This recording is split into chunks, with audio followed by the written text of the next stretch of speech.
जबरदस्त बारिश हो रही है। बारिश का ये मौसम हमें याद दिलाता है कि जल संरक्षण कितना जरूरी है, पानी बचाना कितना जरूरी है। बारिश के दिनों में बचाया गया पानी जल संकट के महीनों में बहुत मदद करता है और यही कैच द रेन जैसे अभियानों की भावना है। मुझे खुशी है कि पानी के संरक्षण को लेकर कई लोग नई पहल कर रहे हैं। ऐसा ही एक प्रयास उत्तर प्रदेश के झांसी में देखने को मिला है। आप जानते ही हैं कि झांसी बुंदेलखंड में है, जिसकी पहचान पानी की किल्लत से जुड़ी हुई है। यहां झांसी में कुछ महिलाओं ने गुरारी नदी को नया जीवन दिया है।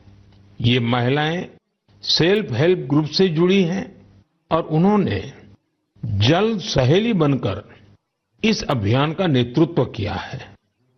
इन महिलाओं ने मृतप्राय हो चुकी गुरारी नदी को जिस तरह से बचाया है, उसकी किसी ने कल्पना भी नहीं की होगी।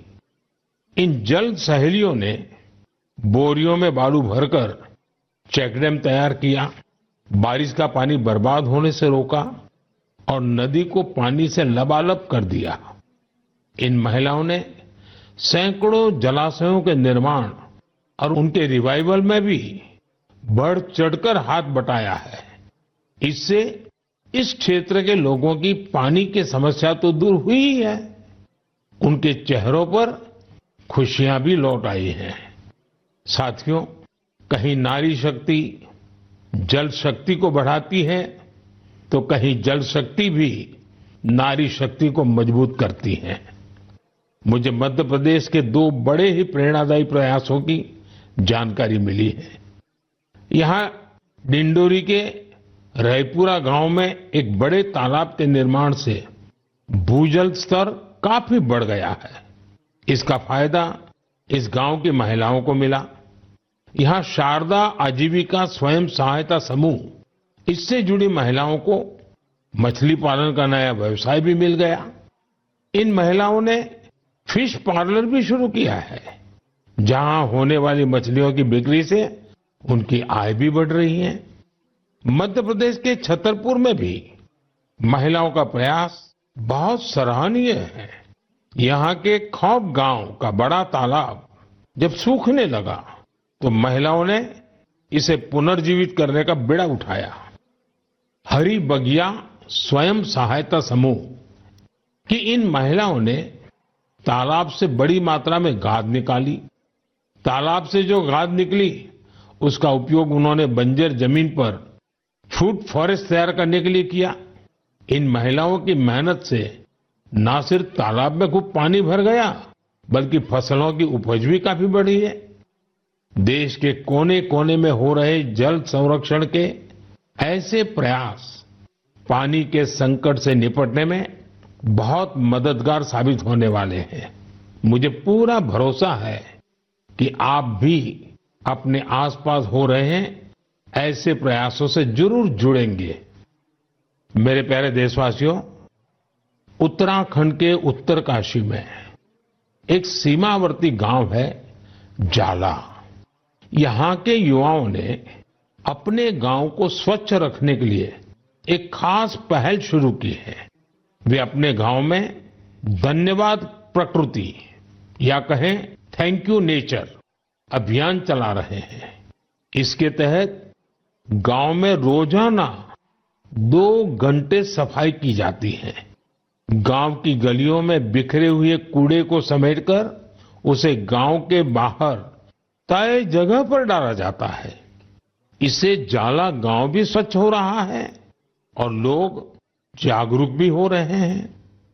आप सोचिए, अगर ऐसे ही हर गांव, हर गली, हर मोहल्ला अपने यहां ऐसा ही थैंक यू अभियान शुरू कर दें तो कितना बड़ा परिवर्तन आ सकता है। साथियों, स्वच्छता को लेकर पुडुचेरी के समुद्र तट पर भी जबरदस्त मुहिम चलाई जा रही है।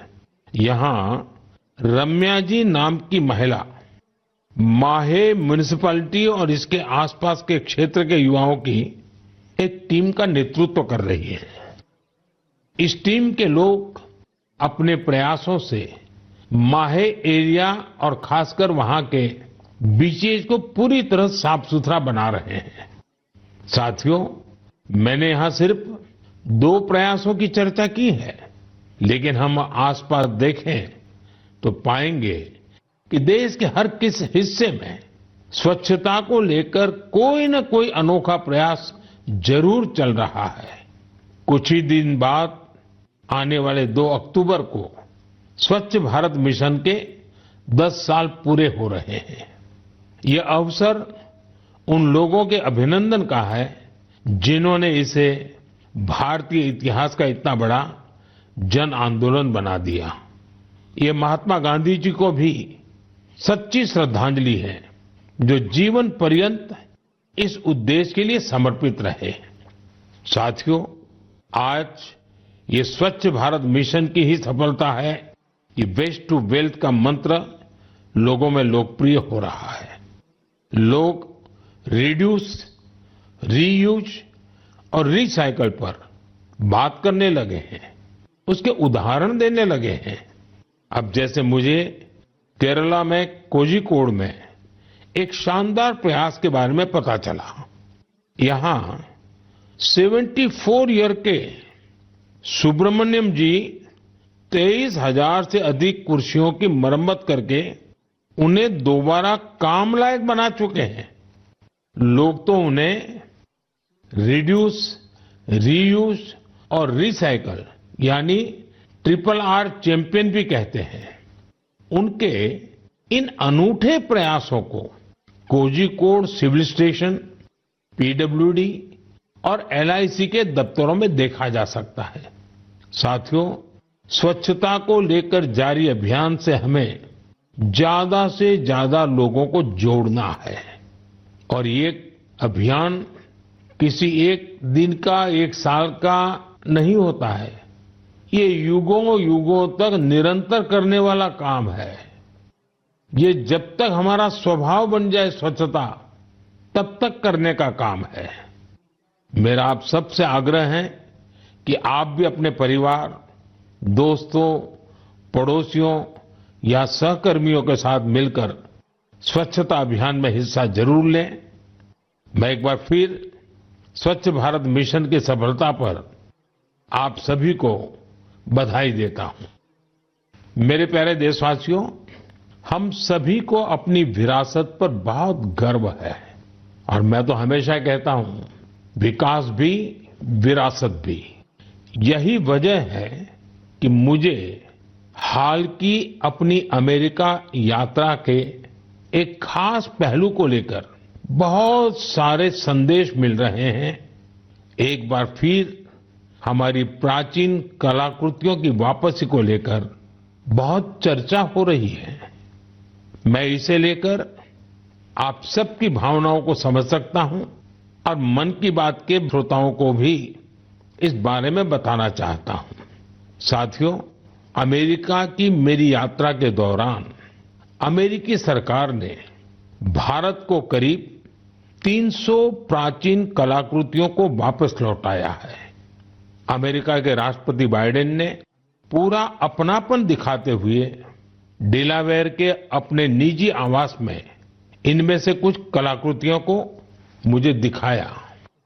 लौटाई गई कलाकृतियां टेराकोटा, स्टोन, हाथी के दांत, लकड़ी, तांबा,